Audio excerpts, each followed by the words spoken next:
Welcome to episode 9 of the Renault Master camper conversion. In this episode we're going to be covering the ventilation fan and the roof. So before you start you want to position everything where it's going to go and make sure nothing's going to clash. So this is our wall for our bathroom. There's a couple of screws here, I don't know if you can see them in the video. These are holding down the solar panels. These brackets in the corner stick more forward than the solar panel, so I know we're well clear of the solar panel and we can actually go that way more if we want to. I've put it as far forward as I can because the cutout will be along this structural component here. And then I've drawn the outer line, which is the cut line, and the inner line, which is the cowl line.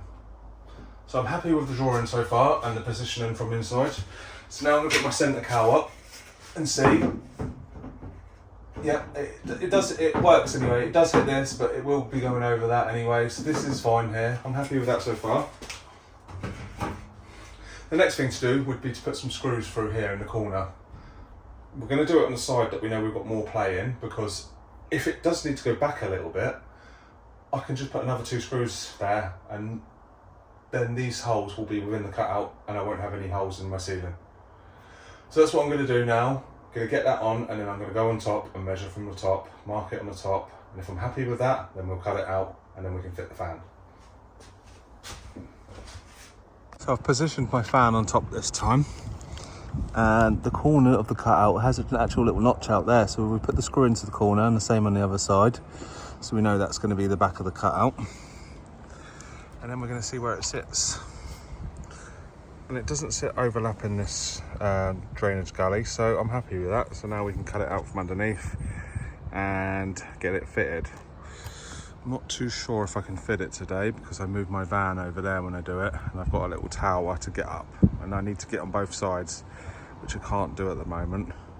It's a bit late in the day as well, so it's not something I want to start and not be able to finish, because if it starts raining and stuff it's not going to be good. I've seen a lot of videos where people cutting them out from above with a jigsaw, which looks awkward, and I cut out the rear one with an angle grinder from inside. It was pretty easy. You know, I've got goggles, earplugs, so I'm underneath. I'm going to get covered in dust, but I found this is the easiest way, so I'm going to do it like that now.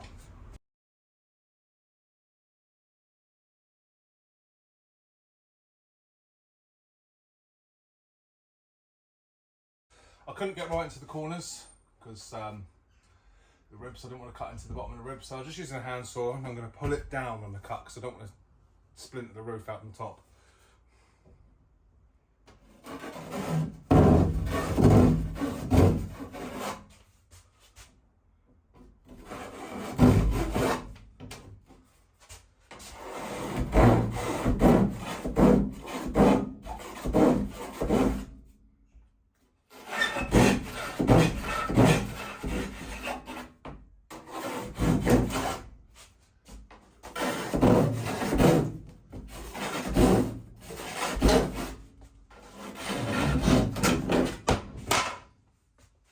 Well, it worked, and now I've got my opening, so I'm going to prepare that and then get the fan on top. I'm going to keep this bit because I'm going to use some of these to make a cage around here. I'll show you in a bit what I mean. So it'd be best to wash your roof before you do that, which I've already done.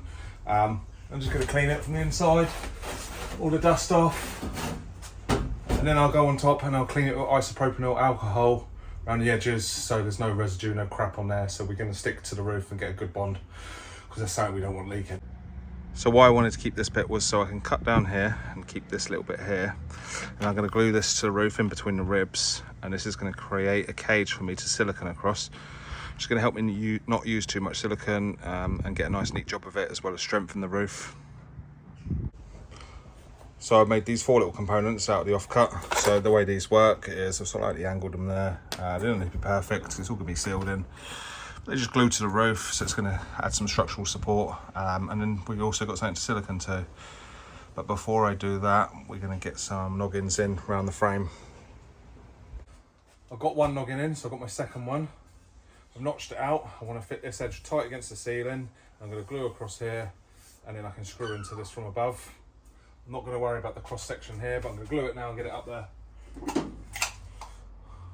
I'll do the cross noggin tomorrow. This is going to give enough support today so I can get it on, get the job done.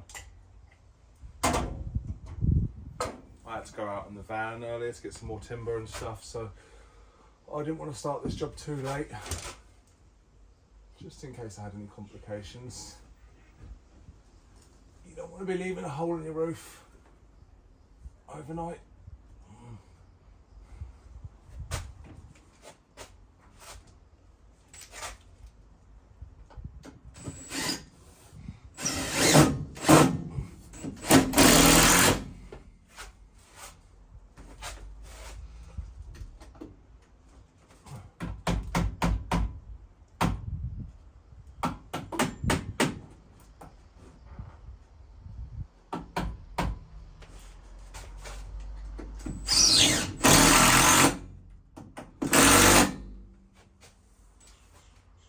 Now that is ready for me to get up there, glue it on and screw it down, and I'll leave it for tonight. Finish it tomorrow once the glue's gone off. The fan is now ready to glue and screw down.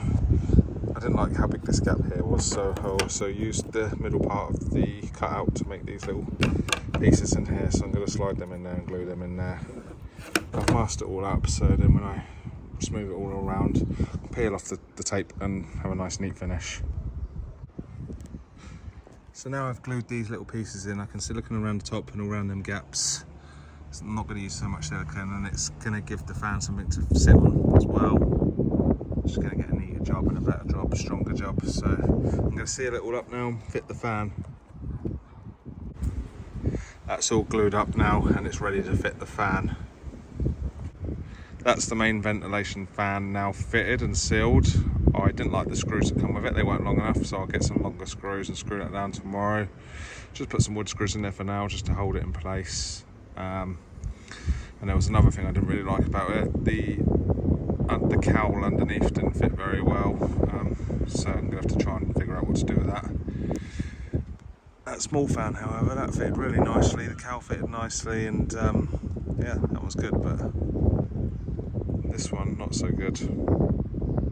I've given the vent 24 hours, so now what I'm going to do is put a bit of glue in the hole, and then we're going to screw some screws in and screw it down all the way around, make sure we get it sealed properly.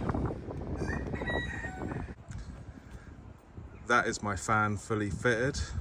The screws that come with weren't quite long enough. Because I've got a fiberglass roof, they're not going to bite that well into the fiberglass, so I put noggins in underneath and screwed into the noggins. If it was metal, the screws probably would have been long enough, but they weren't in my case, so I got longer ones using stainless steel screws and Silkaflex in the holes to seal up the screw holes as I screwed them in. One thing to note as well is which side the hinge is. Now I think this is a better idea to put the hinge at the front, because it's pivoting on the back there, so any lift is coming on the front, not the back. If it's the other way around and you're driving, you might get lift on the front, which could open it when you don't want it to open. I've done the same on my rear vent as well, so the hinges are at the front there. The main ventilation fan is now wired up using the connector plugs again. There's just one last step, which would be to wire it to the control panel switch over here, and then we can test it.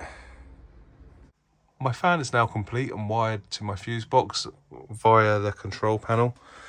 Now I don't know why I wired it into here, didn't really need it, but I can switch it off here. This is also fused, this line, but again, didn't really need it. It has a built-in fuse, it has quite a few functions like rain sensor, electric open and close, and then it has 10 speeds and it can exhaust and inhale air. So it's pretty good. The only thing I didn't like was just the gap there. The cowl wasn't quite big enough to seal it up with the size of my roof, but other than that, it's a pretty decent unit. I'm pretty happy with it.